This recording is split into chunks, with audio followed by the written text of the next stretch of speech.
público sin readme, porque lo voy a crear yo. Voy a abrir una consola. ¿Cómo está el WhatsApp? Está con de todo. Bien, ahí está. Bien. Documentos IFTS. Seminario. ¿Sí? Y acá vamos a hacer un git clone de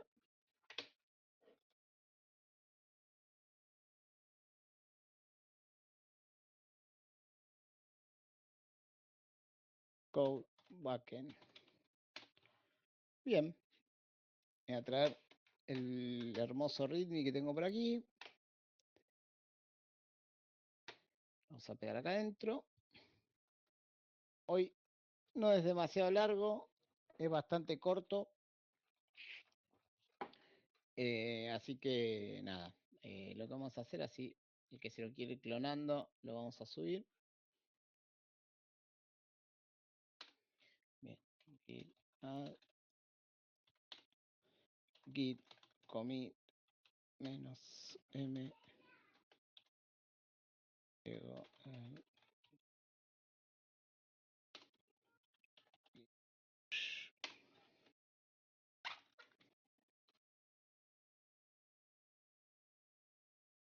Bien, ahí ya el que quiera y le comparto dentro del grupo tiene el proyecto, el que se quiera descargar el readme ya lo puedo hacer, esperen un cachito.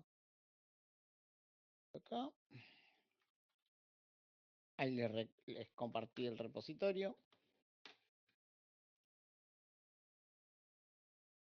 Bien. Bueno, ¿cuál es el objetivo de la clase de hoy? Ver un poco de introducción de Python, pero no Python como lenguaje, sino como lenguaje de backend.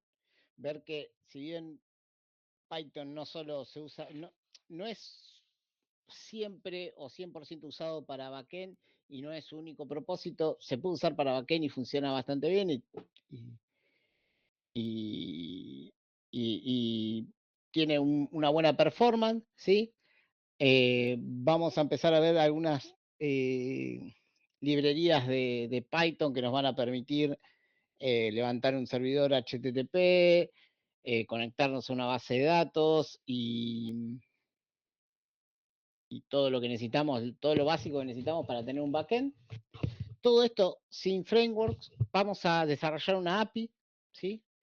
Y vamos a intentar meterle ahí algunas buenas prácticas o algunos usos comunes. No vamos a poder aplicar a fondo buenas prácticas porque va a ser muy acotado el scope de la API nuestra, pero la idea es, en vez de usar JSON Placeholder o la API de los Simpsons, ver si podemos levantar algo simple nosotros y consultarlo por red. Esto es una introducción a la próxima clase, que ahí sí vamos a ver Python con un framework de desarrollo backend para hacer una API REST como Dios manda, ¿sí? Como tiene que ser. No sé si como tiene que ser, o un poquito más profesional. Vamos a ver que se puedan hacer las cosas con y sin framework, ¿sí? Bien, ¿alguna duda hasta acá?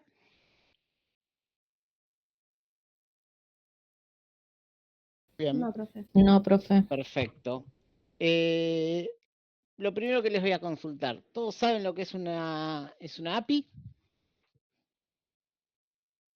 No, profe. No, bien.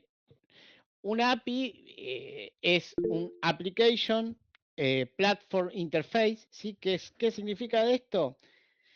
Es una interfaz de aplicación, ¿sí? Que nos permite comunicar dos o más sistemas entre sí utilizando un lenguaje común que ambos participantes de la comunicación ya acuerdan de antemano. ¿Se entendió? No. Bien. ¿Qué pasa? Supongamos que yo tengo mi frontend y mi backend, ¿no? Y mi frontend no vamos a poner con dos frontends, tengo dos sistemas separados. Yo quiero consumir información que tiene el otro, ¿sí? Pero el otro está desarrollado en Java y yo estoy desarrollado en JavaScript. No vamos a poner ni Python ni nada. ¿Sí? ¿El lenguaje es el mismo?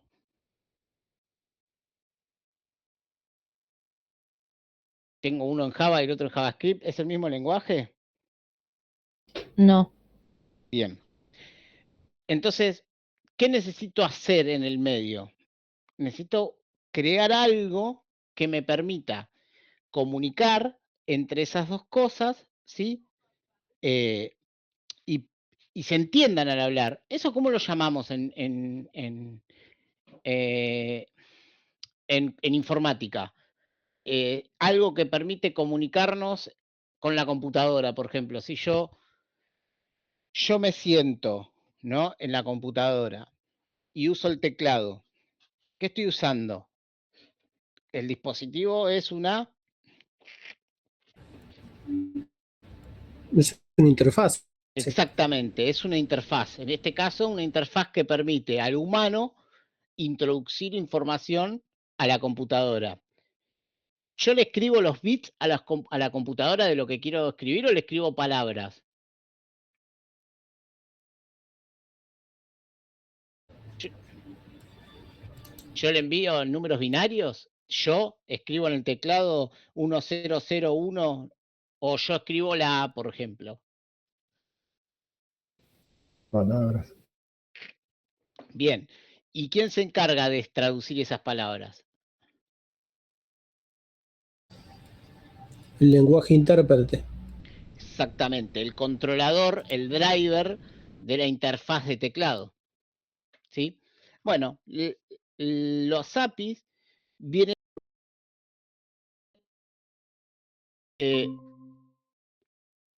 nosotros decimos, ok, yo tengo mi sistema que voy a publicar información y voy a decir, mi sistema es una API, ¿sí? Con esta tecnología que devuelve este resultado en esta estructura. Entonces, el que me quiera venir a consumir ya sabe qué resultado va a obtener, en qué lenguaje, entonces lo va a poder interpretar sin tener que desarrollar ningún tipo de interfaz él, porque la interfaz ya la desarrollé yo, que estoy publicando mi aplicación, ¿sí? Existen varios tipos de APIs, ¿sí? A lo largo de la historia han aparecido muchas tecnologías. Tenemos API SOAP, ¿sí? Que tiene una estructura XML. Recuerdan que cuando vimos HTML habíamos visto que en algún momento HTML intentó usar XML como estructura de código y medio que fracasó. ¿Recuerdan esa clase? Bueno, esto, Extensible Markup Language, ¿sí? Lo que nos permite es tener APIs, ¿sí? Interfaces que envían y reciben estructuras XML para interactuar entre sí.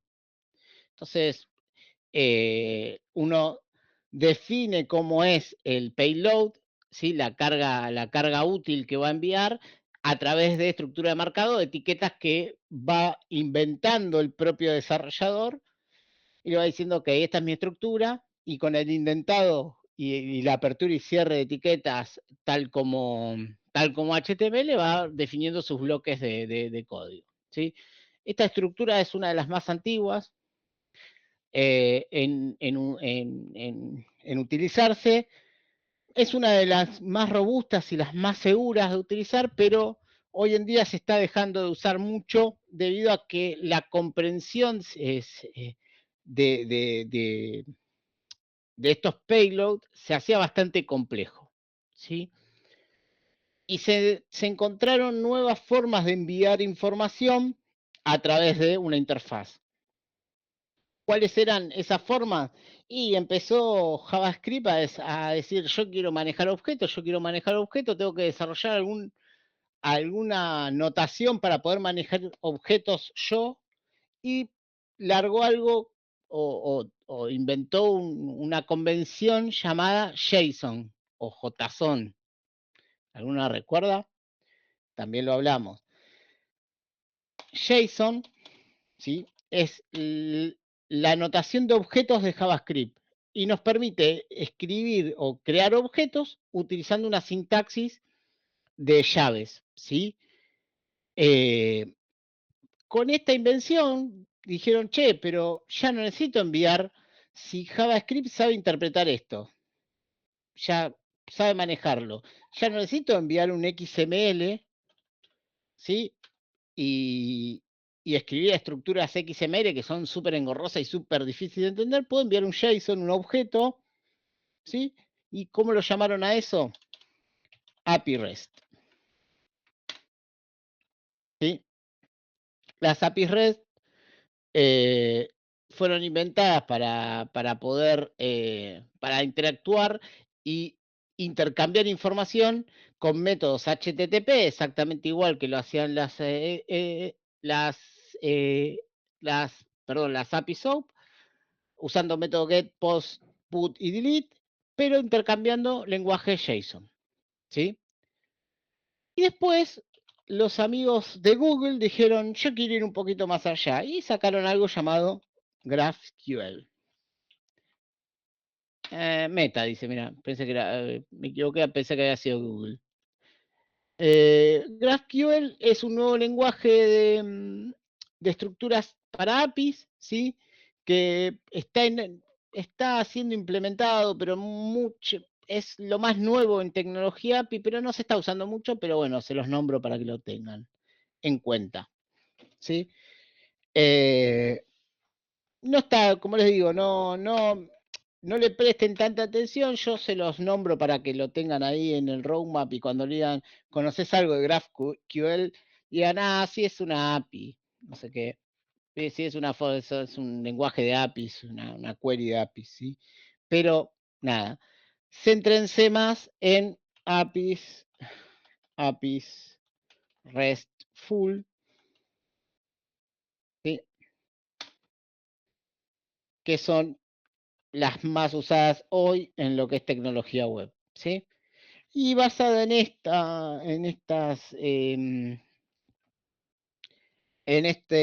este protocolo de API RESTful, ¿sí? Vamos a hacer nuestra API de backend. Generalmente las APIs son backend, ¿sí?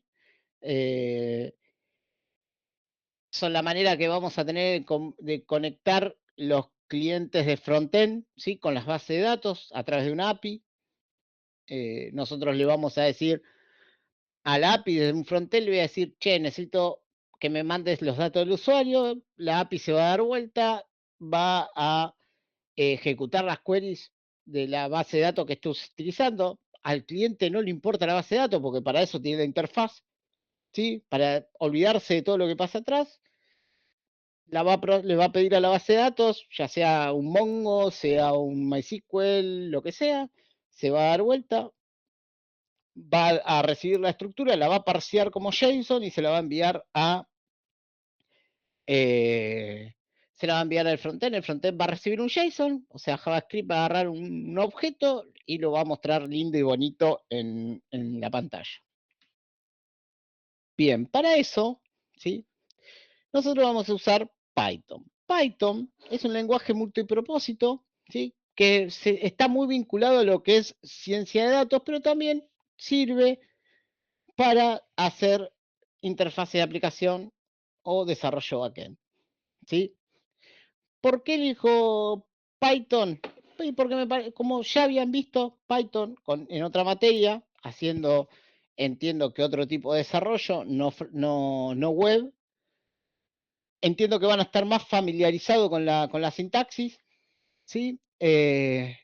No vamos a tener que ahondar muy a lo hondo en las particularidades del lenguaje, sino que podemos enfocar a ver cómo hacer un servicio web usando este lenguaje, ¿no? Es bastante simple, así que no creo que tenga mucho protocolo, mucho rebusque para que lo entiendan, ¿sí? ¿Cómo instalar Python, bueno, en Linux de esta forma. Si están en Windows, van a tener que entrar a Python.org, ¿sí? Descargarse la versión para Windows, ¿sí? Vienen acá, doble clic, la última va a estar bien, no hay ningún tipo de problema. Vamos a conectar una base de datos, así que yo usé MariaDB, ustedes pueden usar MySQL si quieren para instalar cualquiera de los dos, MariaDB.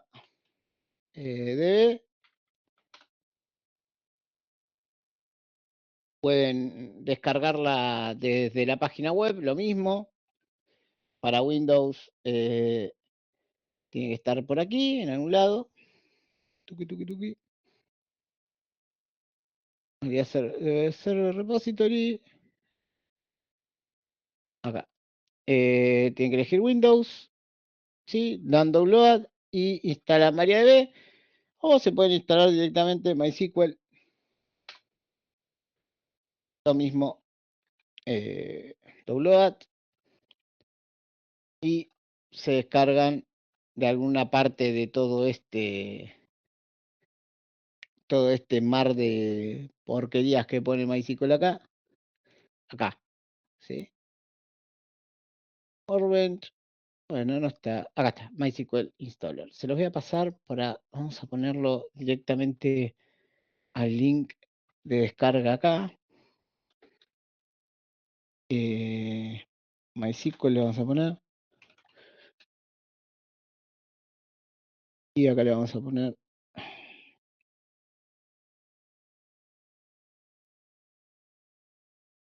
Installer. ¿Sí?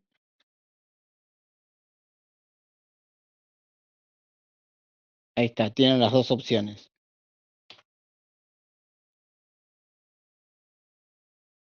¿Saben cuál es la diferencia entre uno y otro? MySQL y MariaDB. ¿Ninguno sabe? ¿No? Ok. El nombre. Sí, tiene algunas diferencias igual hoy en día, porque el creador de MySQL es el que se fue a hacer María cuando se lo vendieron a Oracle. Después tiene algunas Exacto. diferencias en estructura, pero con el tiempo se van a ir A nivel. diferenciando más. Pero a nivel Sí. uso es lo mismo. A nivel. A bajo nivel, ¿sí? No cambia nada. Son lo mismo. Cambian un poco a la hora de manejar al nivel de infraestructura del motor, ¿sí? Uno usa InnoDB, ¿sí? Y el otro usa, no me recuerdo cómo se llama el otro. La estructura de datos, como la guarda de otra manera. Para armar clúster, uno funciona, el otro no funciona, no permite, hay que usar aplicaciones, ¿sí? Hay que usar aplicaciones de terceros, pero para hacer el SQL puro son iguales, así que cualquiera de los dos que se instalen va a estar bien, ¿sí? Pero muy bien ahí, Pablo, que recordá la historia de qué pasó con estos muchachos. Básicamente, los creadores de MySQL hicieron MySQL, crearon este motor de base de datos para hacer un motor de base de datos gratuitos.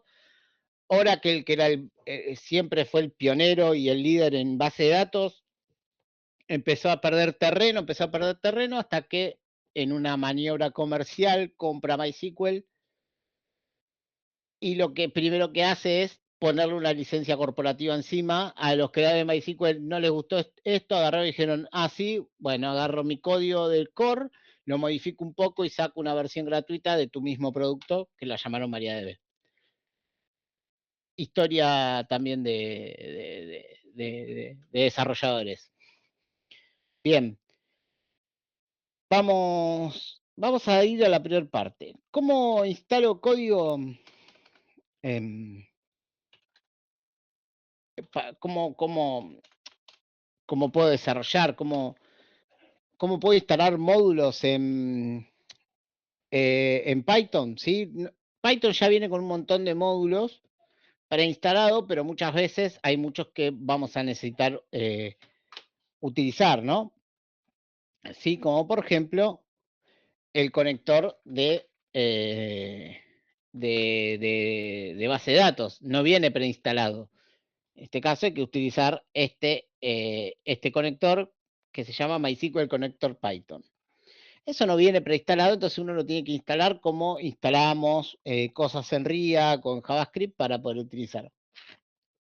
¿Sí? Primer módulo que list que les recomiendo que instalen. Grep, bien. Bueno. Pip install. Pip es el manejador de paquetes de Python. Es Package Installer Python, ¿sí? Pip. Y si se fijan cuando acá, cuando instalan Python, tienen que instalar pip también para poder utilizar Python. Virtualenv, que creo que ya viene por default hoy en la instalación de Python, si no estoy equivocado. Virtualenv lo que nos va a permitir, lo vamos a instalar, Python -m para poder usar un módulo, y vamos a usar esta librería que se llama Virtualenv, que nos permite hacer Virtualenv, generar un entorno en donde yo no necesite instalar los paquetes a nivel global, sino que los voy a instalar exclusivamente en el proyecto que estoy trabajando. ¿Sí? Es como que nos va a crear un entorno de Python, ¿sí? Aislado del resto de los componentes de Python que tengo en mi sistema operativo. Le ponemos un nombre, en este caso le voy a poner env, ¿sí? Virtualenv es el módulo que voy a usar, con el -m le indico a Python que quiero usar ese módulo, y env va a ser el nombre que le voy a dar a ese virtualizador. Si miran, o sea, se dan cuenta acá, me apareció una carpeta llamada env, donde tengo, ¿sí?, toda la configuración de Python que necesito para que Python funcione. Y hay una carpetita que se llama .bin. En Windows, ¿sí? Tienen que usar, ya no me acuerdo, el Activate PS1, ¿sí? Le dan clic a este archivo y en Windows les va a activar este environment. Yo, como estoy en Linux, tengo que usar source. Los que estén en Linux, creo que Andrés, estás en Linux, no sé si usaste alguna vez Virtualenv. Bin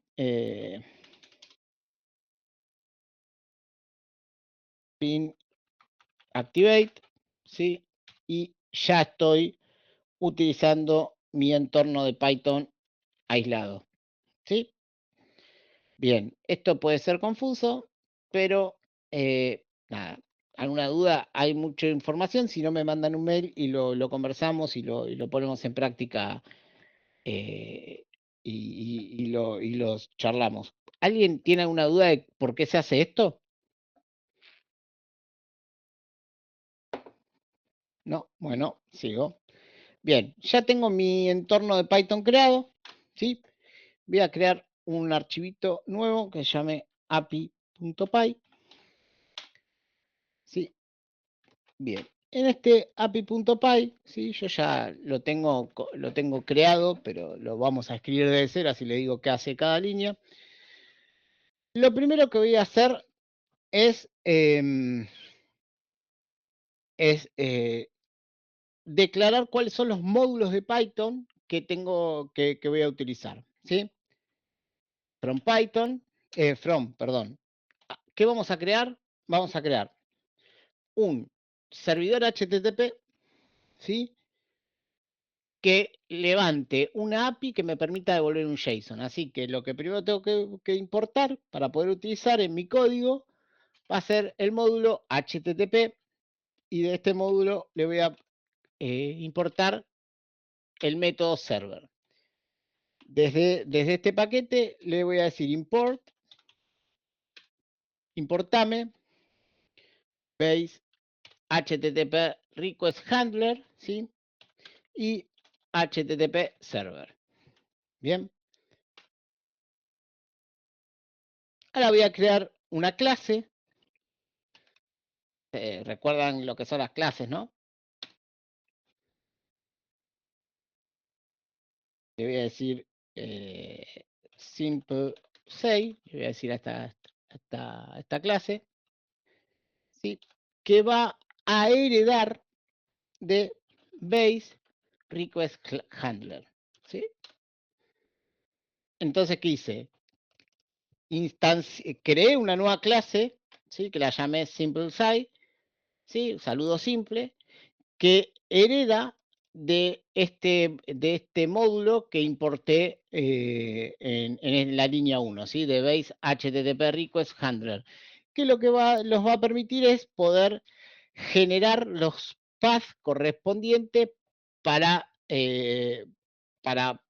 manipular o para crear y responder las respuestas HTTP, ¿sí? Dentro de esta clase, lo primero que voy a decir, voy a definir un nuevo método, que este método lo que va a hacer es reescribir el método por defecto del verbo get que trae este módulo, ¿sí? Y le voy a pasar el propio objeto. Self. ¿Hasta ahí vamos? ¿Sí? Sí, ¿Por qué se profe. llama doGet? ¿Por qué se llama doGet? Porque este método es un método que ya existe de base HTTP request, que es el método que permite atender las peticiones GET. Recuerden que cuando interactuamos con APIs HTTP, ¿sí? Tenemos el método GET, POST, PUT, DELETE y OPTIONS, ¿sí? Este método que viene en este objeto, ¿sí? Lo estamos reescribiendo. ¿Y qué le pasamos? Le pasamos como parámetro el propio objeto, ¿sí? Y le vamos a decir que si el propio objeto viene con el path.path es igual a /API /6, ¿sí? Entonces voy a generar una respuesta, response, ¿sí? Que va a ser igual a este objeto o a este JSON, vamos a decirle para hacerlo más simple, ¿sí? Vamos a ponerle message, dos puntos, ¿sí? Y el mensaje es hola desde Python sin frameworks. Bien. Y ahora vamos a llamar de nuevo al self, ¿sí? Al objeto. Y vamos a llamar a un método privado que vamos a escribir en un momento, que se va a llamar enviar respuesta, que va a ser el que envíe la respuesta, o vamos a ponerlo en inglés, así seguimos con la misma buena práctica, send response, ¿sí? Y este método va a necesitar tener dos datos, el status code, ¿sí? Y la respuesta. Este método todavía no está creado, lo vamos a crear ahora y después seguimos escribiendo seguimos escribiendo el algoritmo, así no nos da ningún error. Bien, este método va a ser un método privado, por eso empieza con un guión bajo. Recuerden que en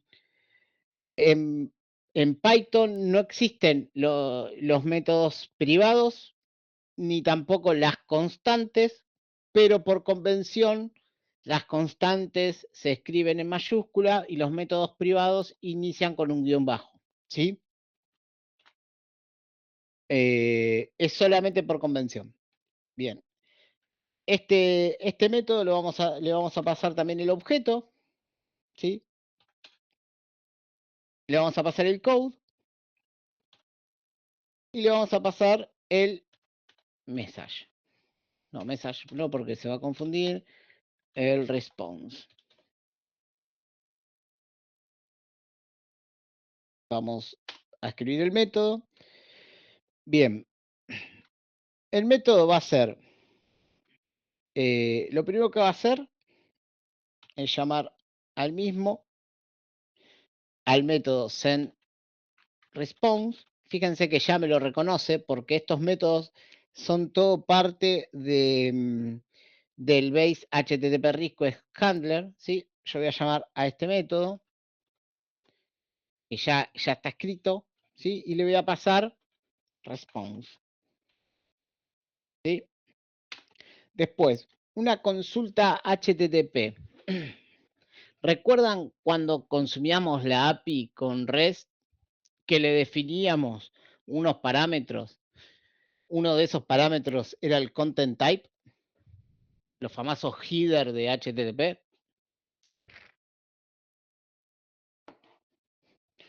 ¿Sí? ¿Recuerdan o no? No. ¿Hola? Sí, profe. Bien. Acá tenemos que hacer exactamente lo mismo, pero para decirle a la API cuál es el objeto con el que vamos a trabajar y que va a responder, ¿sí? Entonces le vamos a decir self, ¿sí? El propio objeto, para poder utilizar los métodos de base HTTP. Le vamos a decir send header, ¿sí? ¿Por qué? Porque son cabeceras de HTTP. Le vamos a decir que el header va a ser, estos headers son por convención, son parte del protocolo HTTP. Content type, ¿sí? Que el content type va a ser un application barra JSON. Acá puede ser application PDF, ¿sí? Hay un montón de content types aceptados. Bien, ¿lo escribí bien? Sí. Bien, y ahora le vamos a decir self.endHeader. Ahí ya vamos a terminar el header. El header nuestro, por el momento, va a terminar ahí. Le podría seguir metiendo información, como por ejemplo, cuáles son los servidores que pueden consumir esta API para ponerle seguridad. Que le podría enviar, decirle, no sé, cuál es el application token que tiene que leer, cuál es la clave que va a recibir o necesita tener el cliente para poder autenticarse, qué método de autenticación utilizar y un montón de cosas podría setearle, pero por el momento con estas dos estamos bien. Y ahora lo que vamos a llamar es otro método también de nuestro base HTTP request, ¿sí? Que lo que nos permite es recibir un archivo o un virtual archivo, ¿sí? En este caso lo que nos va a permitir es manipularlo, va a permitir es escribir este archivo, ¿sí? Y este archivo, que en realidad no va a ser un archivo, sino que va a ser el objeto, ¿sí? Lo que nosotros vamos a hacer es encodiar el objeto como un JSON. El objeto es este mensaje. Recuerden que para Python no existe JSON, ¿sí? Sino que existe este diccionario clave-valor que nosotros le tenemos que decir, o sea, lo tenemos que convertir a JSON para que Python lo envíe como un JSON, ¿sí? Y ahora lo que vamos a hacer es un JSON. Para eso necesito importar el módulo de JSON y voy a decir import JSON, ¿sí? Acá ya lo importé y le voy a decir JSON.dumps, que es un método del propio JSON. Ahí me equivoqué acá.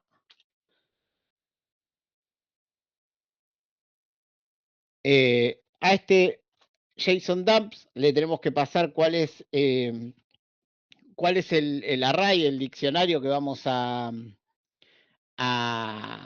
convertir, ¿sí? Y le vamos a pasar que es response, recuerden que es este diccionario.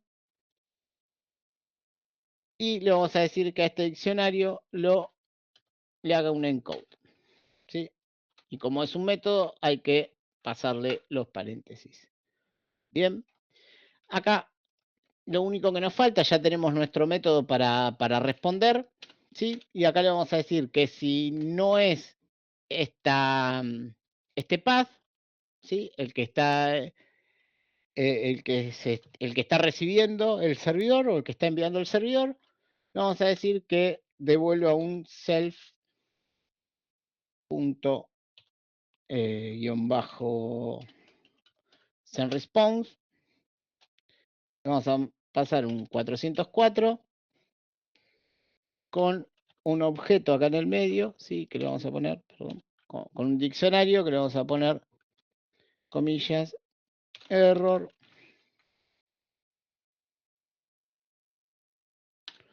comillas, no route to host. O sea, no existe la ruta.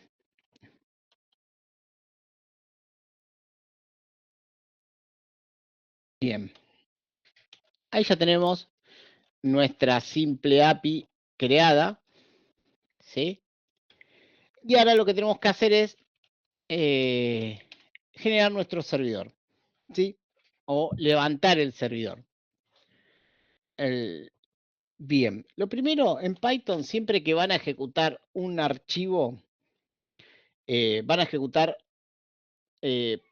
la línea de comando directamente un archivo, lo que hay que decirle es que cuando el name sea igual a comillas, guión bajo, main, ¿sí?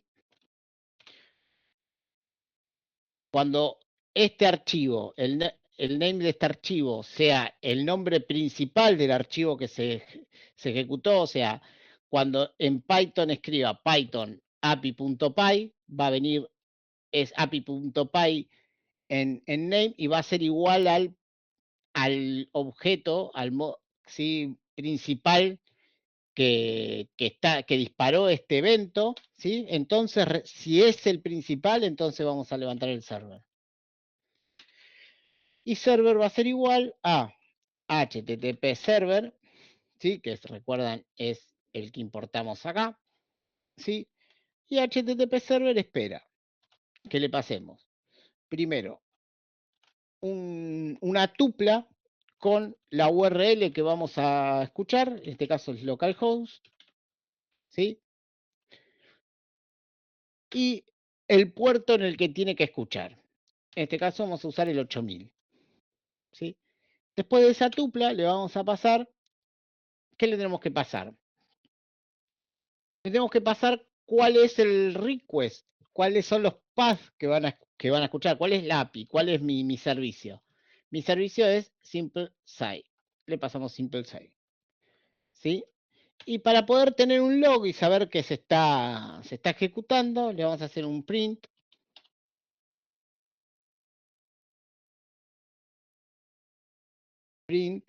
Y acá vamos a usar, bien, acá vamos a, ¿alguien conoce cómo usar la interpolación en Python? Con las llaves. Ponerle la F adelante para formatear y la llave. Exactamente. Entonces vamos a hacer acá una variable, le vamos a poner hostname. Le vamos a poner igual a http localhost. ¿sí? Y port le vamos a poner igual 8000. Entonces acá en vez de pasarle localhost y puerto, bueno, eso lo vamos a dejar así por la duda, vamos a usar en el print para que se entienda. Sí, le vamos a decir server running on, server running, listen on, y le vamos a pasar. Como dijo Pablo, ¿sí? Para poder pasar la interpolación acá, lo primero que tenemos que hacer es declarar antes del string una F. Esta F se invoca al F string, se le llama, ¿sí? Al format string. Y esto nos va a permitir en el medio del string escribir variables. Le podemos poner http // variable hostname port. ¿Sí? Y de esta forma tenemos la interpolación en Python. ¿Vamos bien? ¿Seguimos? Sí, profe. Perfecto. Y ahora lo que le vamos a decir es que el server esté prendido hasta que yo lo decida matar, ¿sí? Guardo, y si todo va bien y no me falla la lógica, ¿qué puede pasar? Ejecuto Python, ¿sí? Para ejecutar un módulo de Python, y le digo api.py, y me dice que el server está corriendo en localhost 8000. Si yo copio y pego esto en una nueva terminal, voy a usar curl. Curl es un... A ver si lo puedo poner un poquito más. Curl es un paquete de sistema operativo que nos permite consultar URLs por línea de comando, ¿sí? Si yo pongo esto, me va a dar un error. No route to host. ¿Por qué? ¿Por qué me da este error?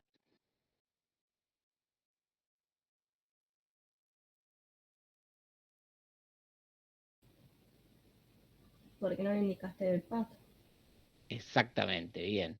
Entonces tendría que indicarle el path, y si todo va bien, espero que sí, y no me va a quedar mal, empty, y hay un error. Yo ya lo había visto. ¿Por qué está ese error? Acá me devolvió el path, pero me está diciendo que la request falló. Pero el path me lo devolvió. Segundo.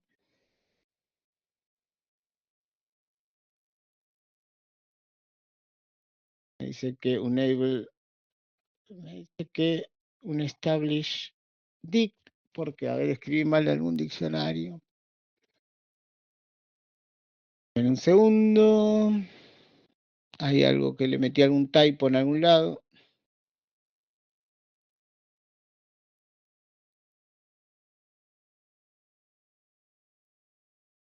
Creo que me lo devolvió, pero algo de todo esto. Vamos a sacarle esto. Las dudas.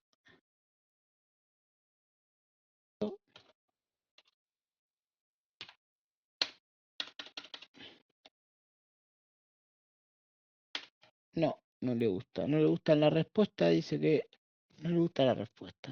Simple size está bien. Response, el 200. El mensaje está bien escrito. Está bien escrito.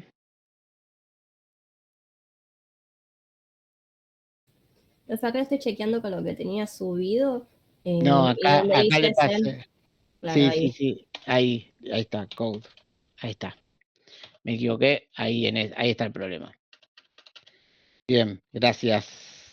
No sé quién me habló, pero gracias. Ahora sí. Le pasé la respuesta cuando tendría que haber pasado el status code, porque la respuesta le estoy pasando acá. Bien, ahí va. Ahora sí. Y ahora me devolvió la API. Sí, me devolvió un JSON. Este JSON se supone que lo voy a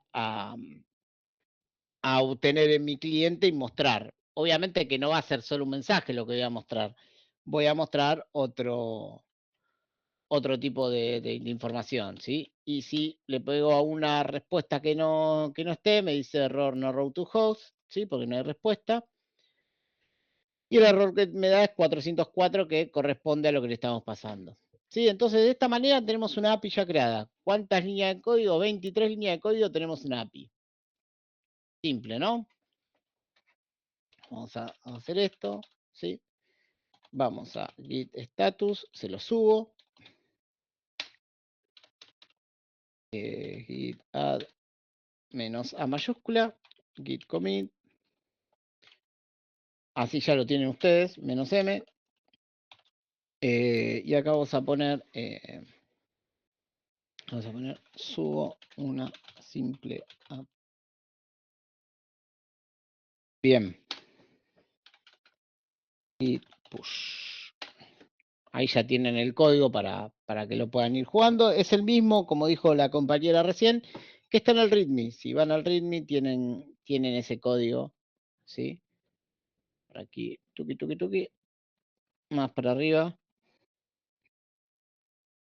Estaba por algún lado, si no recuerdo mal. Bien, acá está. Es este mismo código, lo único que le cambié un poco las...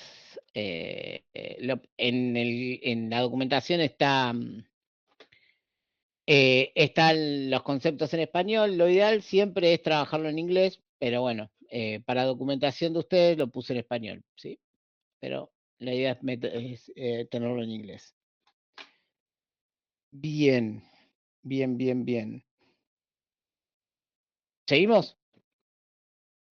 Ahora vamos a seguir con la próxima parte. Vamos a conectarnos a un MariaDB, ¿sí?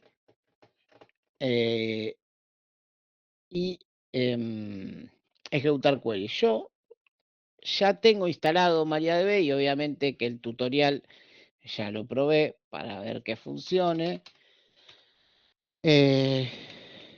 Menos su root. Menos P. Sí. Show databases. Sí, este es mi servidor de base de datos local. Voy a usar la base de datos escuela. Sí. Show tables. Y tengo mi tabla alumno. Y si le hago un describe, mi tabla alumno, ¿sí? Tiene tres campos, ¿sí? Y le voy a decir que me traiga todos esos campos. Y tengo 4 alumnos. ¿Estamos bien? Esa parte de la creación de la base y todo lo que necesitan está en el README. Es esta parte que ven acá. Acá. ¿Sí? Para crear más alumnos, copian y pegan los valores y crear la cantidad de alumnos que necesiten. ¿Sí? Esa parte ya la tienen y es base de datos simple. Este script lo pueden ejecutar directamente copiando y pegando en la consola o haciendo un source desde la base de datos. Ahí los dejo a ustedes como se sientan más cómodos. ¿Sí? Todos saben todos conocen de MySQL, ¿no? Conocen de base de datos, no de MySQL, de SQL. Bien. Bien.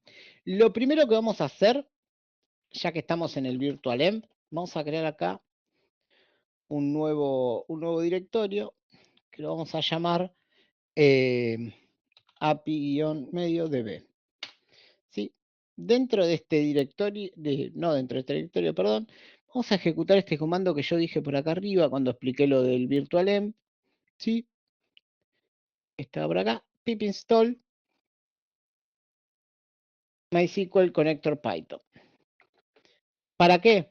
Para poder tener este módulo en mi entorno virtual. Si yo hago un pip list, ahora, fíjense que tengo instalado este conector. ¿Sí? ¿Bien? Sí. Perfecto. Lo próximo que vamos a hacer, esto vamos a cerrarlo. Lo próximo que vamos a hacer es crear la clase que nos permite conectarnos a la base de datos. ¿Sí? Ya tengo mi base de datos creada. Acá después hay dos conceptos que eso se los quería nombrar. Antes de seguir con lo práctico, ¿sí? Existen dos formas de inicializar un proyecto de una API. ¿Sí? Van a encontrarse con dos conceptos. El primero se llama First API y el segundo se llama First Code.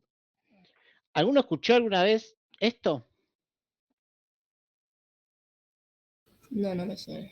¿No? Los chicos que trabajan en sistema, Pablo, Andrés, ¿han escuchado alguna vez FearAPI o FearCode? No, la verdad que no. No, bien, No, yo no, profe. bien. ¿Cómo es este concepto? Cuando yo inicio un proyecto, ¿desde dónde inicio? ¿Inicio escribiendo el código o inicio pensando el modelo de datos? Pensando en el modelo de datos. Esa es una muy buena pregunta. Esa es una muy buena respuesta y ese sería el mundo ideal. Eso se llama First API. Cuando yo empiezo pensando en el modelo de datos, ¿sí? Estoy poniendo por delante la construcción de la API antes que el resto del code, antes que el resto de los componentes. ¿Qué pasa con este camino? Es lento y es más costoso. ¿Qué tiene de ventaja? Que yo voy a tener menos errores al final del proyecto. Voy a tener menos cosas que corregir. Voy a tener menos tech dev, ¿sí? O deuda técnica. ¿Por qué? Porque yo voy a pensar primero todo el modelo de datos, voy a indagar bien, voy a hacer un buen análisis del negocio antes de escribir una línea de código. Entonces yo cuando empiece a escribir la línea de código ya voy a tener todos los casos documentados, ¿sí? ¿Por dónde van la mayoría de las empresas y la mayoría de los proyectos? Por First Code. ¿Qué es First Code? Empiezo a codificar, le muestro al cliente entregas más cercanas, ¿sí? Y después, nada, cuando ya tengo un código más o menos funcional, empiezo a arreglar cosas y a mejorar. Lo que ocurre en estos casos es, los clientes están más contentos porque van a haber entregas más tempranas, pero van a estar más enojados al final cuando los plazos del proyecto se extiendan porque tengo que refactorizar todo lo que hice al principio porque me equivoqué en un caso, ¿sí? Pero bueno, existen las dos formas de pensar o inicializar un proyecto. Así que recuerden que cuando escuchen First Code o First API, van a estar hablando de esto, ¿sí? Son conceptos que no todos no se habla mucho, pero sí existen en el día a día de los proyectos. ¿Bien? ¿Se entendió? Sí. Perfecto. Bueno, vamos a crear este archivo, conexión.py. ¿Sí? ¿Qué va a hacer este conexión.py? Va a tener la lógica para conectarnos a la base de datos. ¿Sí? Vamos a venir acá, conexión. Lo voy a poner todo en español tal cual está en el tutorial, así lo hacemos más rápido y no nos demoramos tanto. Sí, lo primero que tengo que hacer es importar, acuérdense que como todo módulo en PHP, el conector de MySQL. ¿Cómo lo importo? MySQL.connector. ¿Sí? Este es el módulo que instalé con este paquete, MySQL Connector Python. Si tienen duda o quieren conocer más sobre estos módulos, MySQL Connector Python, ¿sí? Tienen py.py, donde están todos los módulos y cómo se usan, ¿sí? Fíjense que acá tienen toda la documentación de los módulos, están en esta página. pypy.org. Se las paso por acá. A ver, aquí. Vengo por aquí. Ah, y bien, Iván. No te leo, perdón, no te leí los mensajes porque no estoy viendo el chat, ¿sí? Recién ahora, gracias por el aporte. Bien, cualquier módulo de pip que necesiten utilizar, por ejemplo, JSON, acá tienen que tener la documentación. JSON 2, JSON, sí, JSON, tienen todo. A ver, HTTP, Y acá están HTTP y request. Es otra forma de inicializar servers pero es el mismo módulo que ya viene preinstalado no me sale. En Python por default, pero fíjense que si no lo tienen, lo pueden instalar de acá y acá tienen toda la documentación para poder utilizarlo. ¿Sí? Bien, sigamos. Bueno, importo el conector. Y ahora vamos a usar el famoso try que usamos para el manejo de errores. ¿Sí? Siempre que trabajen con conexiones a base de datos, try catch es lo mejor. ¿Sí? Pues es una forma de hacer más eficiente el manejo de los errores a la hora de conectarnos a la base. Las conexiones a la base siempre pueden tener un montón de errores y poder tener un log eficiente nos hace resolver estos errores mucho más rápido. Lo primero que vamos a hacer es vamos a crear el objeto conexión, ¿sí? Que va a ser igual a MySQL.connector en el método connect. Y este método nos pide que le enviemos los datos de conexión a nuestra base de datos. Primero el host de la base de datos. En mi caso, la base de datos está en mi misma máquina, así que puedo usar localhost. Si estuviera en otro servidor aparte, le tengo que indicar la IP de ese servidor o el hostname de ese servidor. ¿Sí? Segundo parámetro, user, el usuario para conectarse a la base, lo mismo. En mi caso voy a usar el root, no es recomendado usar el root y en producción nunca van a usar el root. Obviamente el usuario root es el que tiene privilegios totales en las bases de datos y en todas las que estén en el mismo servidor, así que generalmente se crea un usuario con privilegio por cada base de datos. ¿Sí? En este caso voy a pasarle otro parámetro, que es el password de este usuario. En mi caso lo tengo seteado como root. ¿Sí? Root es mi autenticación súper potente. Y el último parámetro que espera es la base de datos que yo voy a utilizar. En este caso era la que ya tenía creada, se llama escuela. Acá, ping, escuela, ¿sí? Bien. Segundo paso. Tenemos que crear un cursor. ¿Qué va a hacer el cursor? Es el que va a ejecutar, ¿sí?, la consulta SQL. Cursor va a ser igual a un nuevo objeto de la clase conexión. ¿Sí? Recuerden que la conexión era un objeto de la clase MySQL Connector, así que este método cursor viene en ese mismo módulo. ¿Sí? Ya tenemos instanciado nuestro cursor. Ahora lo que le vamos a decir es cursor.execute y le vamos a pasar un select asterisco from alumnos, ¿sí?, solo para alumnos, ahí está. Solo para tener una prueba de que funciona, ¿sí? Y vamos a guardar resultados.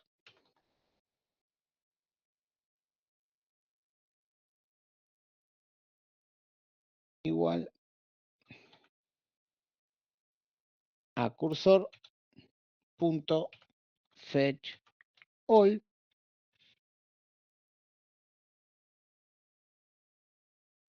Y vamos a hacer un for fila de la misma manera que hacíamos los for en Java, iterando objetos sin la necesidad de instanciar todo el iterador, ¿recuerdan? Resultados. Punto print esos fila.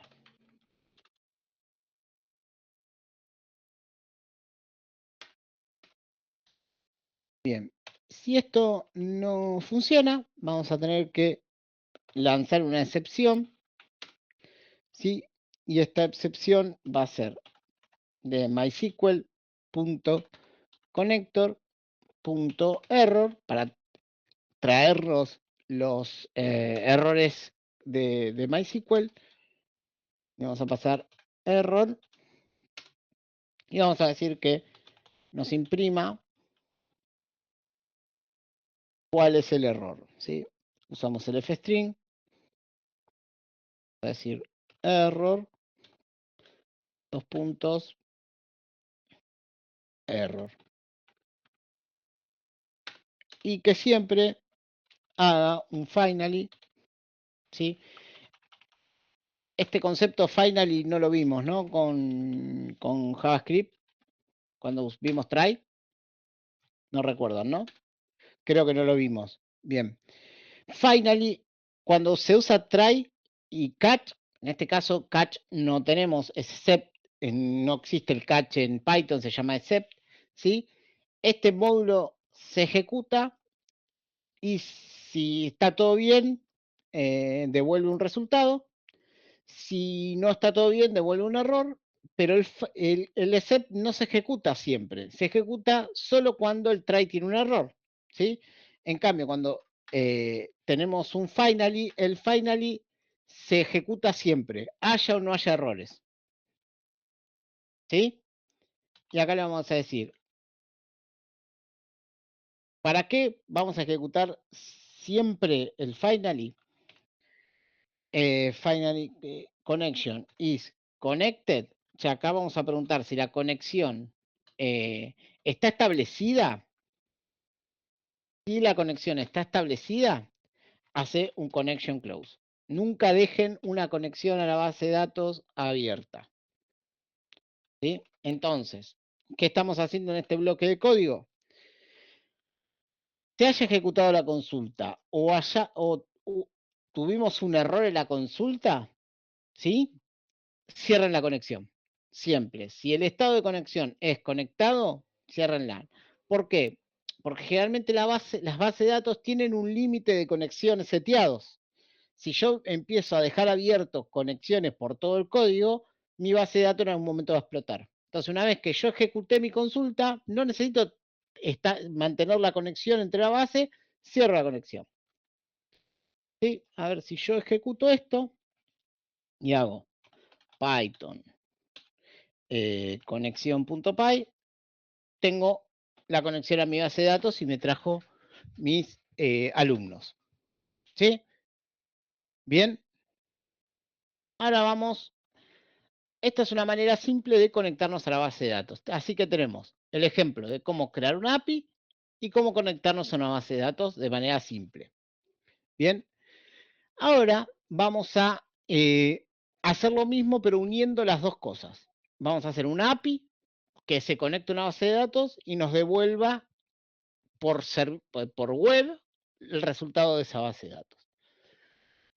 Bien, acá lo que primero que vamos a hacer, vamos a crear un archivo que se llame db.py, ¿sí? Donde vamos a tener toda la lógica de conexión a la base de datos. ¿Sí? Bueno, vamos a importar. Primero vamos a importar el módulo OS para poder trabajar con el sistema operativo. Vamos a importar. ¿Qué necesito para conectarme a la base de datos? MySQL Connector. Connector. Y mismo de MySQL Connector, aparte voy a importar un módulo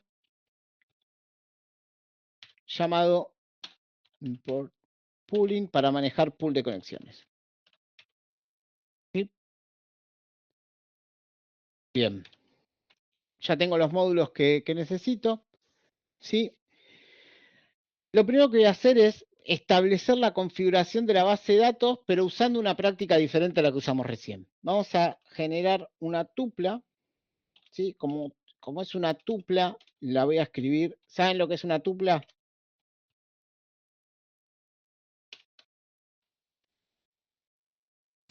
Sí, profe. Todos saben que es una tupla, perfecto. Igual lo repaso para el que no sabe y no se anima a decirlo. una tupla es lo mismo que un array, pero constante, que no se puede modificar en el tiempo. ¿Sí? Una vez que se establece la tupla, no se le puede cambiar, no se puede cambiar el valor en tiempo de ejecución. ¿Sí? No es que yo después hago dbconfig igual y le cambio algún parámetro a la tupla, si yo ya lo establecí acá, eso me va a dar un error. Es como una constante, pero de un array. ¿Sí? ¿Y para cuándo usamos tuplas? Para estos momentos, cuando necesitamos generar configuraciones.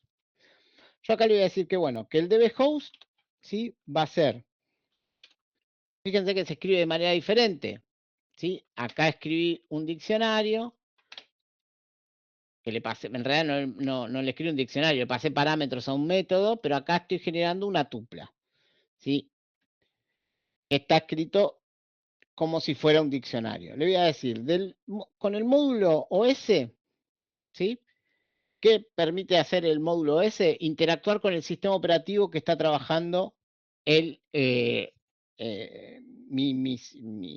Python, ¿sí? Mi intérprete. Le voy a decir, con el módulo OS, lee las environments del sistema operativo. El sistema operativo, por default, tiene unas envs, ¿sí? Que son las predeterminadas del mismo servidor, ¿sí? Generalmente, una buena práctica, ¿por qué? Vamos a esto. Yo puedo ejecutar esto hoy en un server, mañana en otro, pasado en otro, y conectar el mismo código a distintas bases de datos, dependiendo del servidor en el que estoy. Imagínense que si yo tengo 3 entornos, ¿no? Tengo producción, beta y desarrollo, los datos de la base de datos de producción no van a ser los mismos que los de desarrollo. Pero el código siempre va a ser el mismo. Entonces yo puedo, por variable de entorno, modificar ese string de conexión sin tocar código. Yo podría decirle export. Acá en mi sistema operativo, no es una forma común de hacerlo, es export. Home, host, por ejemplo, es igual a localhost. Y en otro servidor ponerle otro host. Y ahí lo que tengo, si yo hago un eco de pesos host, tengo localhost. Y esto lo puedo llevar a otro servidor y hacer exactamente lo mismo. Entonces, yo lo que le hago es, en el archivo de configuración le digo, lee las variables de entorno, o sea, hace un get de las variables de entorno del sistema operativo y busca host. ¿Sí? En realidad no busca host. Busca de las variables de entorno, busca db-host. O sea, busca este archivo. Hace eco pesos estos. Si existe, poneme ese valor. Si no existe, llénalo con localhost. Le pongo un valor por defecto. Y de esta manera yo puedo cambiar el string de conexión y tener un valor por defecto si, bueno, se me fue ahí. Si no tengo nada en ese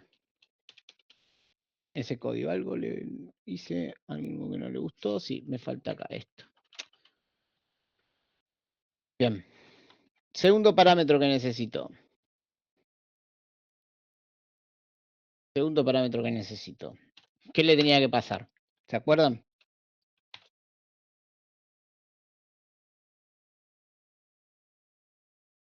El usuario.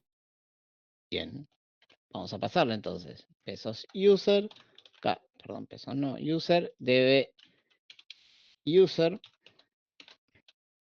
Y acá le vamos a poner que por default sea root, que es mi usuario. Vamos a copiar esto. Vamos a copiarlo una vez y otra vez más. Y ahora vamos a poner password. Poner dbpass. Si no existe esta variable en el sistema operativo, va a usar root. Acá le vamos a poner database. La variable que tiene que buscar es name. Y si no existe, le vamos a poner escuela.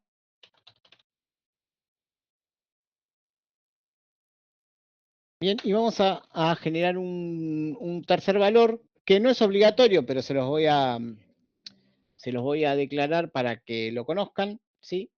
Pero acá vamos a usar int,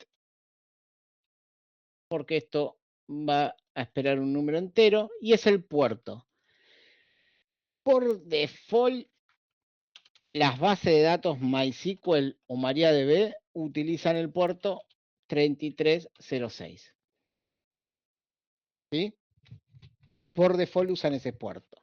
Pero ¿qué pasa? Puede que mi sistema operativo o mi servidor tenga N cantidad de motores, que es algo muy difícil, o por una cuestión de seguridad, los loquitos de infraestructura le cambiaron el puerto y en vez de usar el 3306 usan el 33066, o tienen 10 contenedores de Docker ejecutando 10 bases de datos, una en el 3306, otra en el 3307 y así. Puede pasar muchas cosas, pero este último parámetro no es obligatorio, pero se los pongo para que sepan que existe, ¿sí? Y el módulo de MySQL Connector espera que sea un entero, así que obligamos a que sea un entero, ¿sí? Bien, ¿hasta ahí venimos? Sí. Bien, ahora vamos a definir el pool de conexiones para mejorar la performance, decirle que tenga un pool de conexiones más aproximadamente de 5 conexiones por default, ¿sí? Esto también es una buena práctica, no es necesario hacerlo, pero se los paso para que conozcan la práctica nada más. Vamos a decir que de pooling haga un MySQL Connection Pool, ¿sí? Para generar un nuevo pool de conexiones.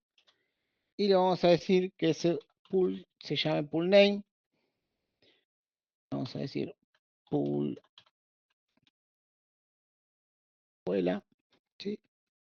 Y le vamos a pasar. El otro parámetro que espera es de cuántas conexiones vamos a... Sí, escucho.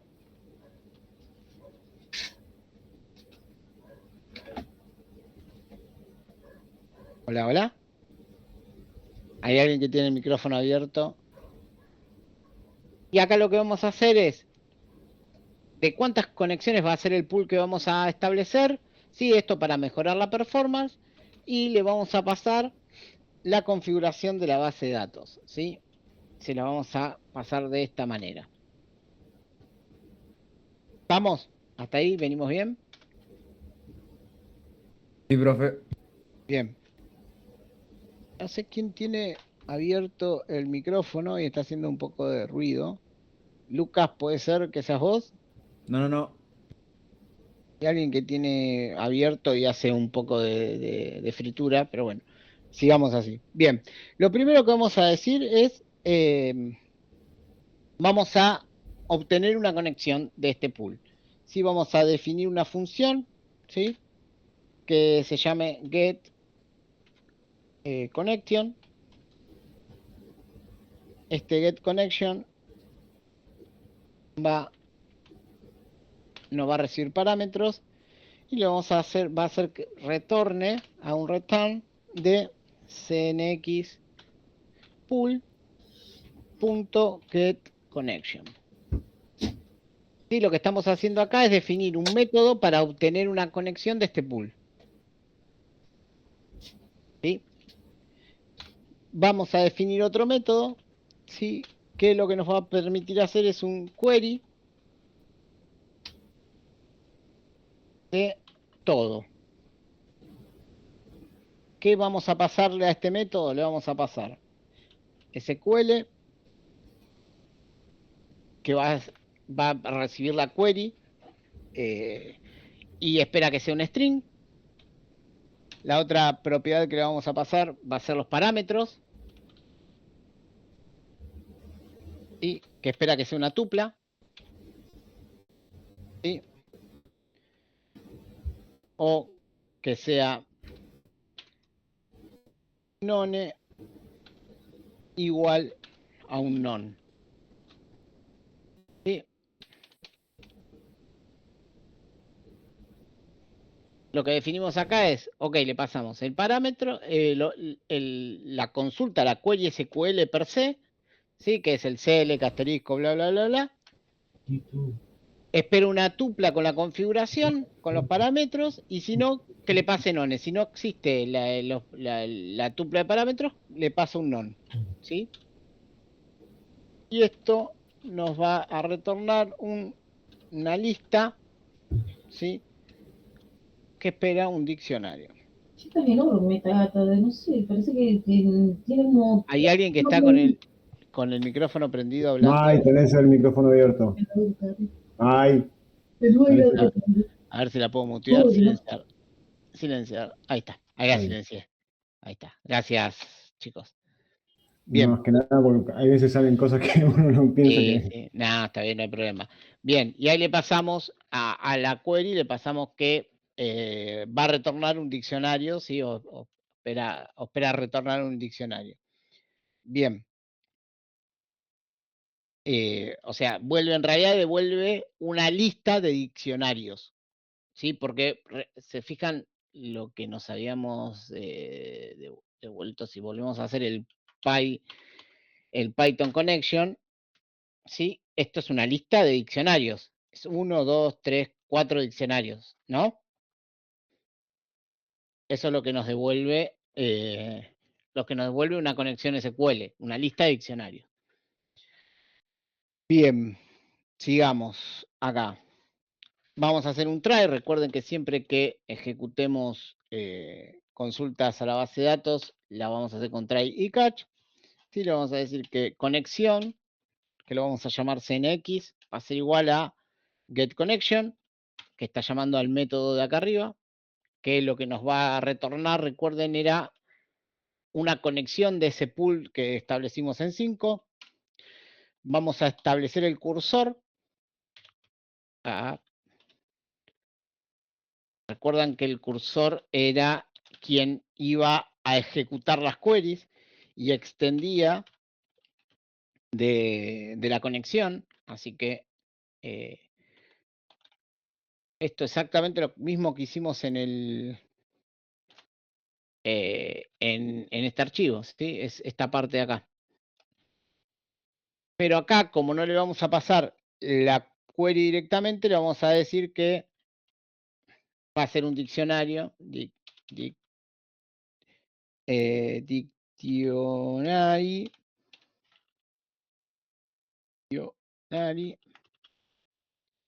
igual true. Creo que lo escribí bien. Sí, bien. Por las dudas reviso los typos, ¿sí? ¿Por qué? Porque lo que le vamos a decir es, ok, espera que te pasen un diccionario porque va a venir la consulta más los parámetros, más la tupla de parámetros. Así que cursor tiene que aceptar diccionarios. Y acá le vamos a decir que ejecute .cur execute, ¿y qué tiene que ejecutar?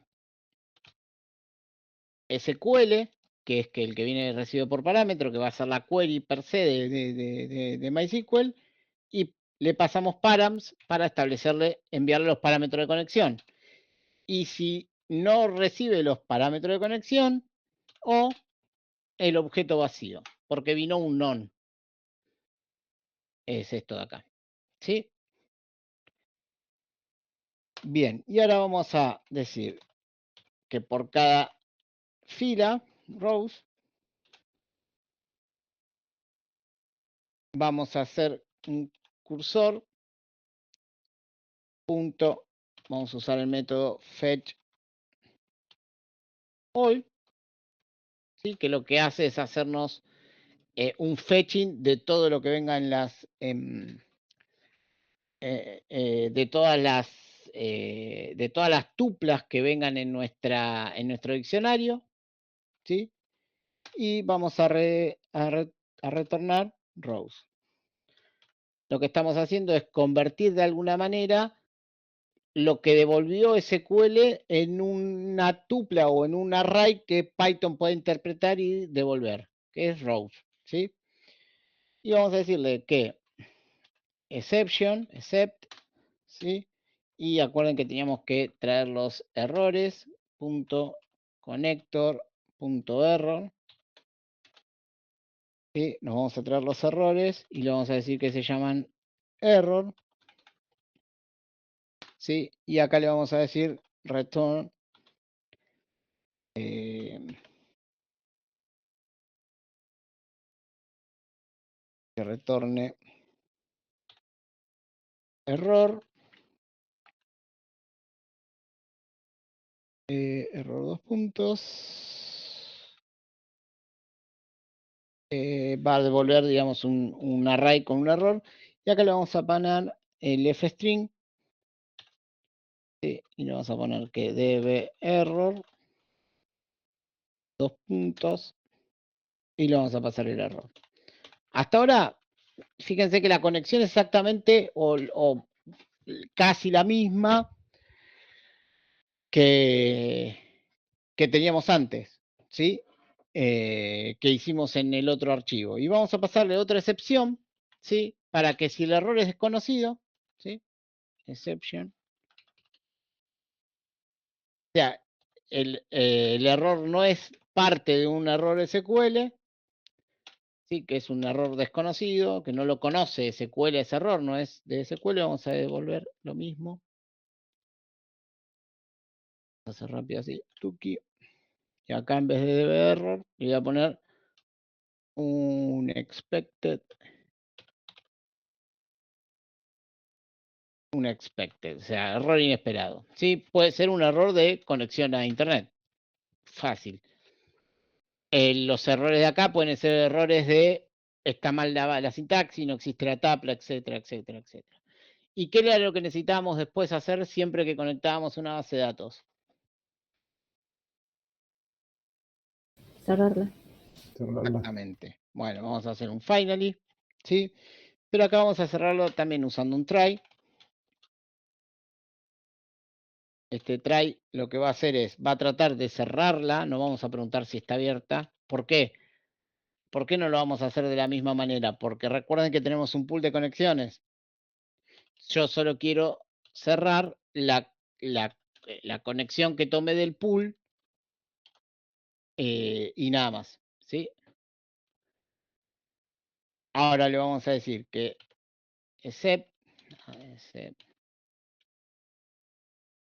Dios. Pero qué mal estoy, ¿eh? Con los dedos. Ahí va. Así. Except. Y le voy a pasar si hay algún error cerrando la conexión, si hay alguna excepción, ¿sí? Pasalo. Hace un pass.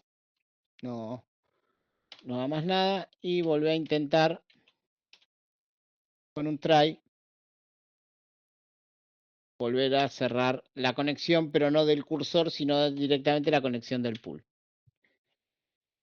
¿Sí? Si el cursor está abierto, cerralo, y si no, cerrá la conexión del pool. Bien. Y lo mismo con el exception.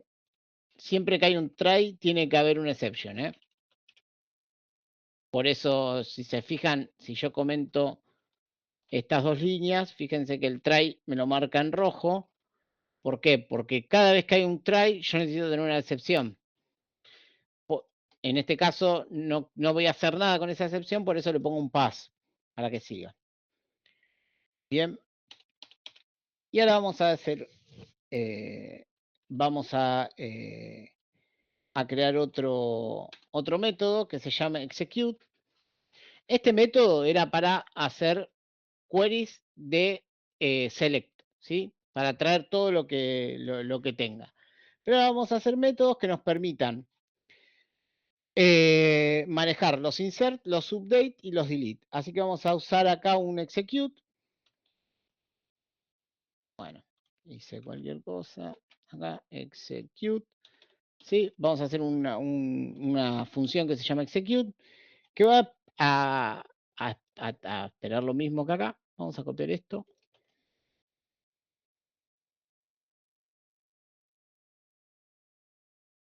¿Sí? Pero acá, en vez de esperar una lista de diccionarios, vamos a esperar solo el diccionario. ¿Por qué? Acá era uno o más. Por eso el dict o la lista de diccionarios.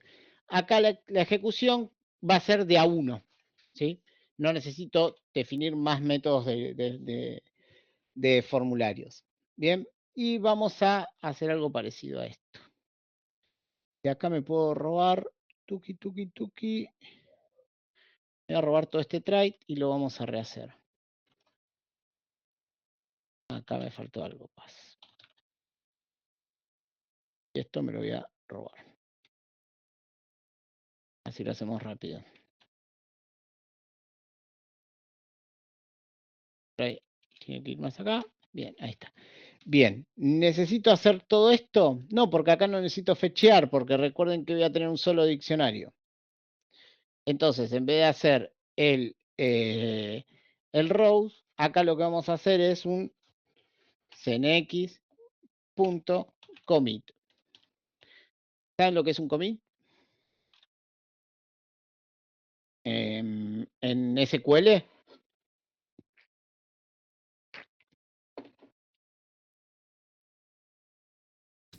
Es la confirmación de la ejecución de las sentencias. Exactamente. Cuando estamos interactuando, el commit es el que confirma o el que envía la sentencia. Bien, y acá vamos a hacer un return y en vez de pasarle rows, ¿sí? ¿Qué le vamos a pasar? Le vamos a pasar un array, ¿sí? Que le vamos a decir que la cantidad de affected, la cantidad de líneas afectadas van a ser, miren que voy a cerrar esto que no me lo tomó, en realidad está con un insert, va a ser lo que cursor devuelva en row count. ¿Se fijan? Si yo hago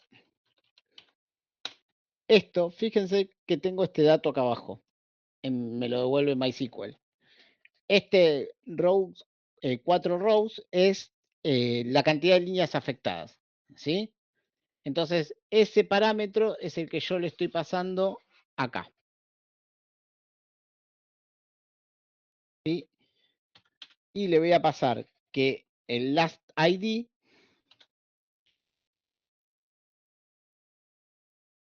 recuerden que los ID son autoincrementales, así que yo puedo saber cuál es el próximo porque es el último más 1. Así que acá le vamos a pasar que cursor, que ya sabe quién es. En realidad acá le estoy diciendo cuál es el último ID creado. Es el last row ID. ¿Sí? Si yo inserté un nuevo ID, me va a dar el último. Y si eliminé, me va a dar el anterior al que eliminé. O el último de esta consulta. ¿Sí? Bien, ahora vamos a hacer. Vamos a traer el error. Bien, tenemos ese error. Y tenemos el try y el find. Creo que con esto... Bien, creo que con esto estamos con la conexión a la base de datos.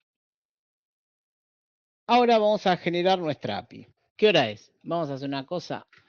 Yo la tengo creada. La vamos a, porque así no se nos hace tarde. Vamos a traernos el archivo. No es muy grande. Vamos a llamar main.py. ¿Sí? Y me lo voy a traer. Le voy a traer esto. Igualmente esto yo se lo subo, recuerden. ¿Sí? Son 100 líneas de código, pero en vez de escribirla, vamos a repasarla más rápido. Esto va a ayudar a mejorar. Básicamente lo que estamos haciendo acá es importando las mismas librerías que venimos importando y trayendo el módulo de RE para usar expresiones regulares. ¿Sí? Bien. Lo otro que hacemos es importamos DB. ¿Desde dónde? Desde el archivo DB. ¿Sí? Estamos importando ese archivo y estamos trayéndonos las funciones query all y execute. generamos una clase nueva que se llama alumno API, que es exactamente lo que hicimos en nuestra API de ejemplo. Generar los endpoints para poder interactuar con nuestra API, ¿sí? Después definimos una función para poder manipular los JSON, ¿sí? Donde espera el propio objeto, el código, ¿sí? Que va a ser el código de respuesta. ¿Cuál es el payload? ¿Cuál es el body de nuestra consulta que va a recibir? Es esto mismo que hicimos acá. ¿Sí? Es esto mismo. Esto mismo que hicimos acá. Perdón, esto que hicimos acá lo estamos definiendo en esta función, ¿sí? Y le vamos a pasar que los headers van a ser el content type y el charset UTF-8 para definirle cuál va a ser el conjunto de caracteres con el que vamos a interactuar. Y recuerdan que yo les dije que se le podía agregar también desde qué servidor podíamos definirle, si queríamos poner un poco más de seguridad, cuáles eran los servidores que podían consumir nuestra API. Bueno, este es el header que se tiene que setear para poder habilitar eso, algo que se llama CORS, ¿sí? Hacemos un end headers y convertimos el objeto de la consulta a JSON. ¿Sí? Acá parseamos el path. ¿Para qué parseamos el path? Lo que estamos haciendo es definir, leer el endpoint que vamos a consultar y si viene con un ID, ¿sí? después del alumno, puedo retornar ese ID. Leemos, ¿por qué? Porque yo lo que puedo hacer es definir lo que tengo acá. Un método get para decirle, che, tráeme todos los alumnos o solamente tráeme el alumno con el ID tanto, desde la URL, sin necesidad de pasarle ningún tipo de parámetro. Desde la URL le defino eso.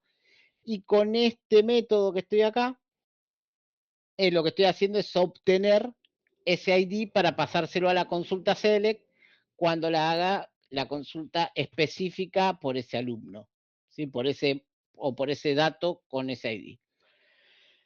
Reescribimos el método get para traer todos los alumnos, ¿sí? Lo que hacemos es, bueno, definimos que si el path es alumnos, entonces vamos a definir una query, ¿sí? Que vamos a usar el método que creamos en el archivo de DB, que es el query all. Recuerdan que el query all lo que nos hacía es ejecutar consultas de todos los datos enteros, ¿sí? Sin ningún tipo de from ni nada, perdón, sin ningún tipo de where ni nada, ningún filtro. Es un select completo. Y acá le paso la query que debería ejecutar para poder obtener esa consulta. Copio esta query, vamos a nuestra base de datos, le pongo el punto y coma al final, y esto es lo que me debería devolver la API. Bien. Le decimos que si está instanciado datos, o sea, si datos tiene valores y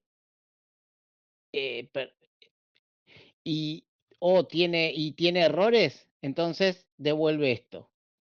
Si no tiene errores, que me devuelve un 200 con los JSON, ¿sí? Si datos está instanciado y hay errores, recuerdan, error viene de acá, error, esto está mal escrito, ahora que me doy cuenta, ¿sí? Si existe error, vamos a cambiarlo acá también, me acabo de dar cuenta de eso, ¿sí? Que si tengo, o sea, si get connection, perdón, query all, me devuelve error, ¿sí? Entonces, mi servidor de aplicación va a devolver un status 500, un status con 500 con los datos. Y los datos, recuerden que es el error, ¿sí? Y si no hay errores, o sea, que está instanciado, pero no hay errores, devolvemos un 200 con los datos, ¿sí? Y hacen return. Bien. Y acá definimos. Como estamos definiendo todos los métodos get, el otro método que puede venir en alumnos es, ¿cuál es? Si el path es alumno, ¿sí? la consulta por un alumno en particular y usamos esta función para hacer el regex, ¿sí? La expresión regular y quedarnos con el ID del alumno, que lo voy a guardar en esta variable. Si el ID del alumno es diferente a none, ¿sí? No es none, o sea, hay un ID de alumno, entonces ejecuto esta consulta. Y le paso un query string, ¿sí? Esto lo que me permite es evitar ataques de inyección SQL. Yo acá tranquilamente podría usar la interpolación y pasarle en crudo el ID del alumno, pero eso puede hacer que yo reciba algún ataque de inyección SQL. Por eso la forma recomendada es decirle, ok, en este valor reemplazámelo por un string y nosotros le pasamos el string ya procesado, ¿sí? en esa instancia. Reemplazame cuando si esto no tiene nada raro, reemplazámelo por esto. ¿Sí?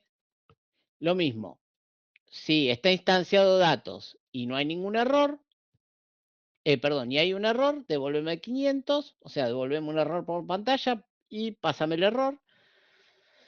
Si no está, si datos no está instanciado, o sea, si esta query no me devolvió nada, decime el alumno no se encontró con un error 404.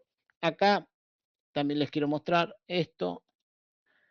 HTTP errors code. No, los 500 y los 400 no se ponen por capricho, ¿sí? Sino que, fíjense que el 404 es un not found, no encontré el recurso, mientras que los errores de los 500 son errores internos del servidor. Entonces, por eso, en este caso le pongo un 500. ¿Por qué? Porque hubo una falla en la conexión, una falla en el error, porque el diccionario se ejecutó, pero devolvió un error. Entonces, acá hay una falla, así que es un error del tipo 500. En este caso no devolvió datos, así que no hubo un error, pero los datos vinieron vacíos, entonces le estamos diciendo devolver un 404, que es de los errores de not found, ¿sí? Ese 404 es not found, así que, no se encontró el recurso, el alumno no fue encontrado. Y los 200 son códigos de status OK. El 200 es OK y entonces devuelvo datos en la posición 0. El único dato que me va a traer. Si no coincide nada de todo esto, ¿sí? Si no encuentra ni API alumnos ni API alumnos con un ID, devuélveme un 404 ruta no encontrada. De esta manera tengo un manejo de errores de mi API. Otro método, recuerden que los métodos HTTP eran get, post, put, delete. ¿Sí? Acá vamos a ejecutar el post. El path que va a leer este post va a ser /alumno. ¿Por qué? Porque cuando trabajamos con el post vamos a trabajar con un solo objeto al mismo tiempo. No vamos a tener un formulario de creación masiva, sino que vamos a tener un formulario por cada objeto que creemos. Y acá lo que vamos a decir es, bueno, vamos a empezar a leer el cuerpo del JSON que recibo. ¿Por qué? Porque yo por el método post le tengo que pasar un JSON en el payload para poder utilizarlo, ¿no? Entonces acá le voy a decir, ok, si el header get, el content leg es 0, vamos a establecer acá, perdón, vamos a establecer en esta variable el content leg, ¿sí? De cuánto es. Cuánto contenido tiene mi cabecera HTTP. El contenido, el body de mi cabecera HTTP. Bien, y acá lo que voy a definir es leer el length si length es mayor a 0. Si no, pongo el array vacío. Y acá lo que hago es decodificar lo que viene, ¿sí? Hago un JSON de code para poder guardarlo en un objeto data. Recuerden que Python no lee JSON, por eso tenemos que estar haciendo el encode y el decode, ¿sí? Python lo lee JSON, entonces lo tengo que decodificar en un objeto que Python lo pueda interpretar. Y le voy a decir que el tipo de, la colección de caracteres que tiene que usar es UTF-8, que es la misma que estábamos usando para nuestra conexión, para nuestra base de datos y para nuestro header, ¿sí? Bien. Si hay algún error acá arriba, le vamos a decir que el body es inválido y que tiene que enviar un JSON. ¿Sí? Después, vamos a hacer una validación mínima.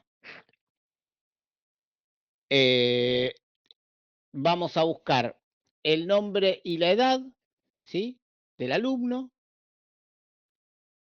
Y si esto lo que va a hacer es, ok, viene en data get nombre en el objeto, en la posición nombre de data, guardámelo en nombre. Y lo que venga en data, en la posición edad, ¿sí? En la clave edad, guardámelo en edad.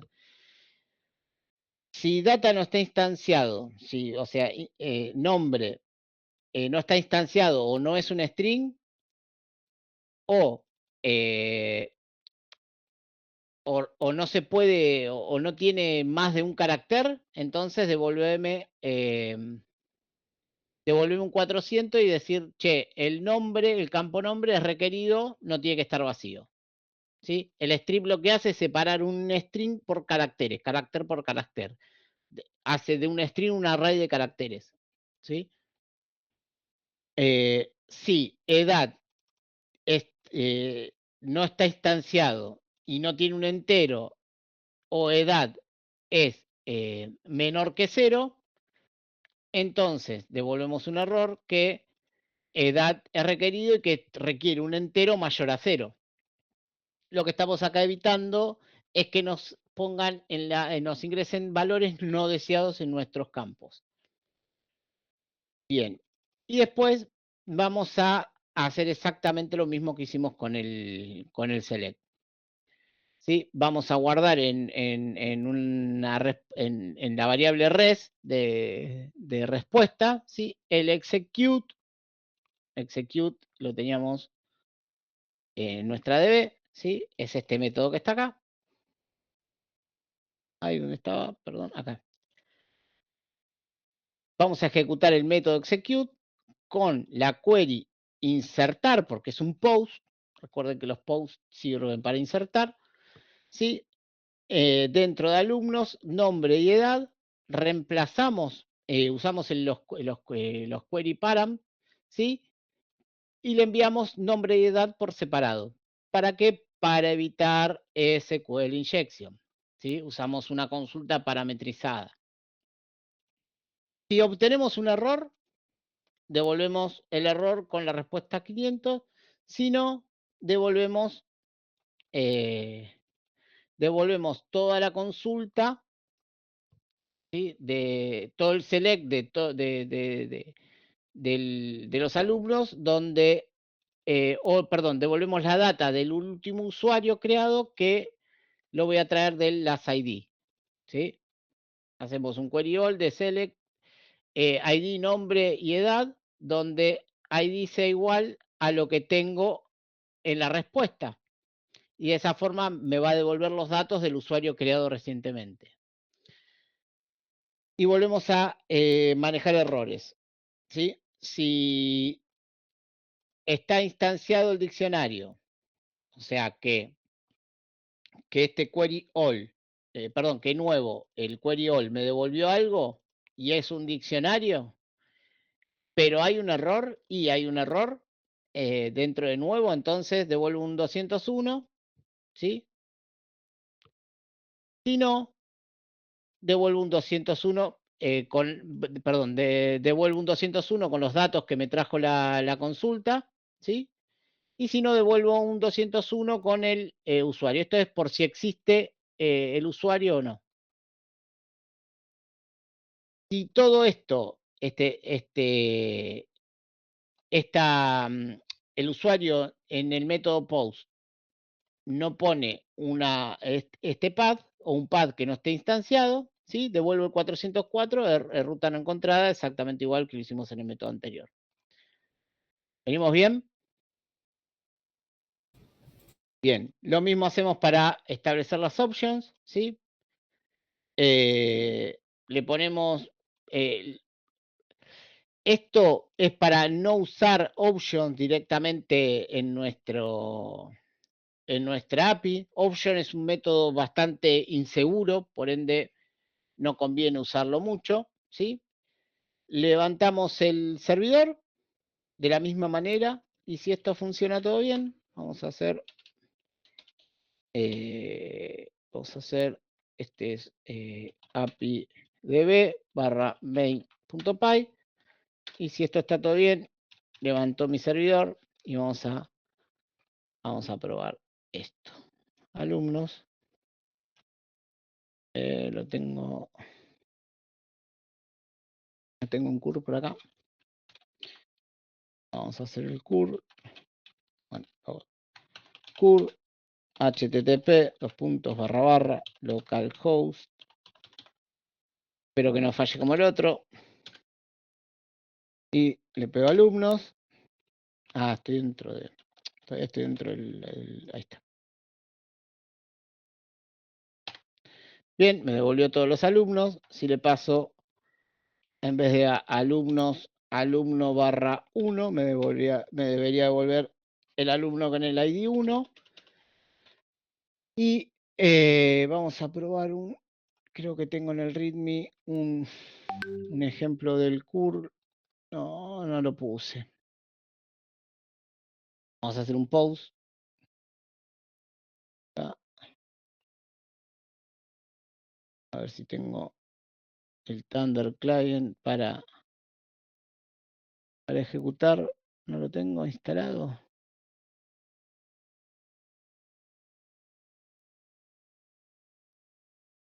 Bueno, vamos a extensiones. Voy a instalar Thunder Client.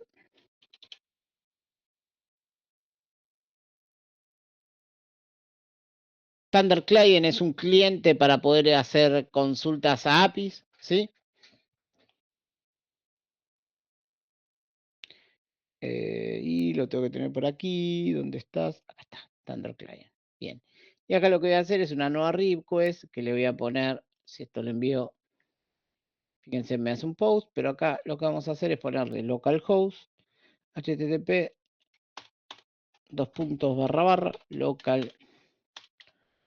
localhost 2.8000. Me faltó el API barra alumnos. Sí, fíjense que me dio el error de mi API, ¿sí? Alumnos. Ahí está, send. Ahí me devolvió todos los alumnos. Esto es un get. Alumno 2 me devuelve otro alumno. Y yo le puedo decir que quiero enviar un post y en el body ponerle qué espera el post. Vamos a chusmear nuestro nombre y edad. Espera. Abrimos un JSON.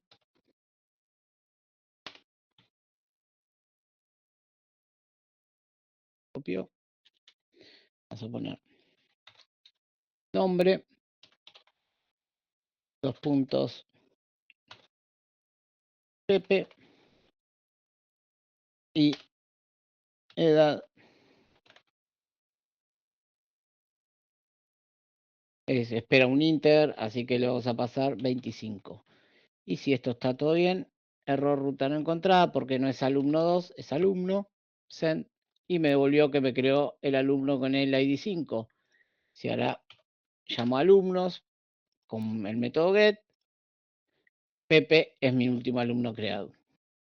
Podríamos crear otro alumno haciendo otro post, y lo vamos a poner Alejandra 30, ¿sí? Y ya me creó el alumna Alejandra con el ID 30, ¿sí?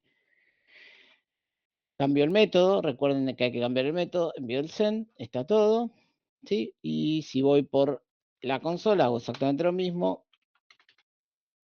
Tengo los nuevos ID. Y de esa manera tengo una simple API sin frameworks de manera rápida hecha con Python. ¿Alguna duda? ¿Algo para comentar? No, profe.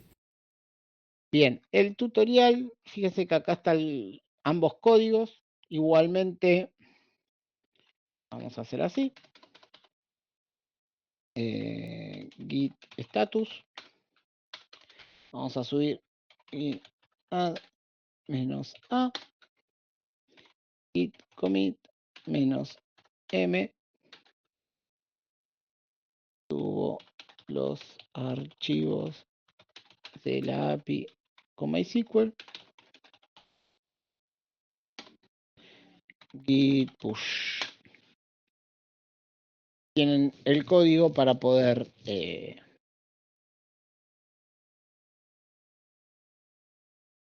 ya tienen el código en GitLab para poder ver seguir el tutorial, usarlo, modificarlo. Fíjense, yo lo que haría es empezar a jugar, a agregar otros paths nuevos, ¿sí? ¿Cómo lo pueden agregar?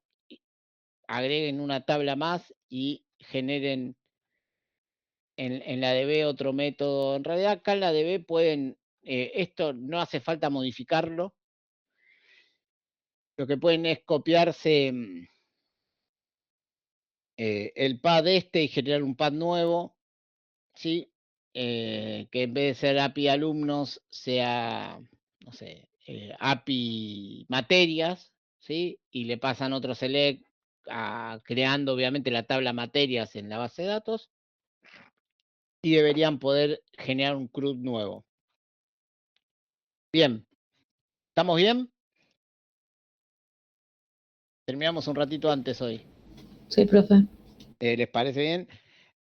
Bien. ¿Alguna duda, algo que me quieran hacer antes de despedirnos, de tomar lista y todo lo que hay que hacer? Lo de los grupos, profe, ¿cuándo se lo tenemos que pasar? La semana que viene, si quieren, ya díganme, nos tomamos 10 minutos y definimos los grupos. Armamos un Excel, lo podemos subir al campus y me fijo cómo lo podemos hacer en el aula virtual para que carguen ahí el nombre de los grupos. Ya pensaron, bueno, y ahí me dicen más o menos qué